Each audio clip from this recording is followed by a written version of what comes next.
শুধু তাই নয়, মেরেই ক্ষান্ত হয়নি, ওই লাশগুলোকে আগুনে পেট্রোল দিয়ে পুড়ে ছাই করে দিয়েছে। আমাদের এদেশের সন্তানেরা করে, যারা পুলিশ বাহিনীতে চাকরি করেছে, যারা র্যাবে কাজ করেছে, তারা এই সমস্ত জঘন্য এবং আওয়ামী পোশাকধারী লোকেরা এই কাজগুলো করেছে। বছরের পর বছর এদেশের মানুষগুলোকে আটকে রাখা হয়েছে, খাবার দিত না, পানি দিত না। আপনারা পত্রপত্রিকায় পড়েছেন যে এমন খাবার দিত যেগুলো কুকুর বিড়ালও খায় না, দুর্গন্ধ ছড়ানো ছিল। তারা রোজা রেখেছে, পানি খেয়ে তা দিনাজপাত করেছে, বছরের পর বছর শুকনো খাবার খেয়েছে। আমাদের নেতৃবৃন্দকে ভারতের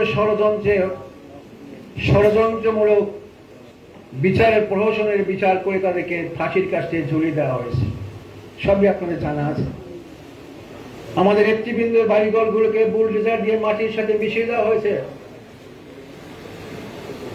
রাতের আধারে আমার মায়ের সন্তানদেরকে ঘর থেকে টেনে নিয়ে হত্যা করা হয়েছে, আমার বোনদের স্বামীদেরকে হত্যা করা হয়েছে।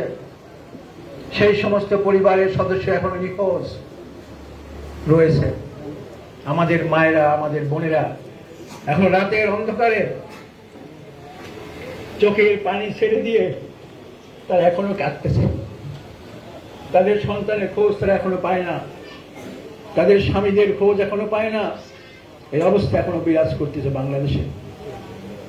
রব্বুল আলামিন এই আওয়ামী দুঃশাসনের সময় এদেশের আলেম ওলামাদের উপর যে নির্যাতন তারা করেছে তা ইতিহাসের বিরল।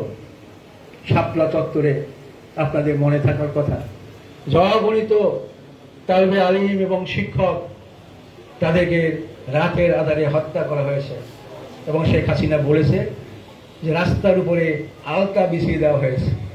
এটা রক্ত না, এটা হচ্ছে আলতা। এইরকম একটি মাফিয়া নেত্রী, আমি বলে থাকি শতাব্দীর সেরা খুনি শেখ হাসিনা, যে নির্বিচারে